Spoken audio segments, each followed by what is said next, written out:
தற்போது கிடைத்த அண்மை செய்தி. சென்னை ராயப்பேட்டையில் ஹிஸ்புத் தஹ்ரீர் அமைப்புக்கு ஆட்கள் சேர்த்ததாக உபா சட்டத்தில் 6 பேர் கைது செய்யப்பட்டுள்ளனர். கூடுதல் விவரங்களை செய்தியாளர் சுப்பிரமணியன் வழங்க கேட்கலாம். வணக்கம் சுப்பிரமணியன், கூடுதல் விவரங்கள் என்ன பதிவு பண்ணுங்க?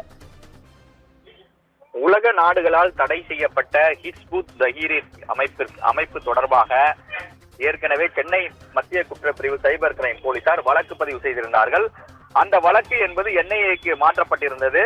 இந்த நிலையில் என்ஐஏ அதிகாரிகள் ராயப்பேட்டை பகுதியில் சோதனை நடத்தி கொண்டிருக்கிறார்கள். அதாவது ராயப்பேட்டையில் இருக்கக்கூடிய அந்த அமைப்பிற்கு ஆட்கள் சேர்த்தது தொடர்பான ஒரு கூட்டம் என்பது நடத்தப்பட்டிருக்கிறது.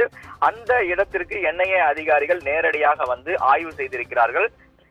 சென்னை மத்திய குற்றப்பிரிவு போலீசார் வழக்கு பதிவு செய்யப்பட்டிருந்த நிலையில் அந்த வழக்கு என்ஐஏக்கு மாற்றப்பட்டது. என்ஐஏக்கு மாற்றப்பட்ட பிறகு இந்த வழக்கு தொடர்பாக விசாரணை என்பது என்ஐஏ அதிகாரிகள் மேற்கொண்டு வருகிறார்கள். அது மட்டுமல்லாமல் யூடியூப் மூலமாக அந்த அமைப்புக்கு ஆட்கள் சேர்த்தது தொடர்பாகவும் என்ஐஏ அதிகாரிகள் விசாரணையை தற்போது மேற்கொண்டு வருகிறார்கள். கூடுதல் விவரங்களுக்கு நன்றி சுப்பிரமணியன்.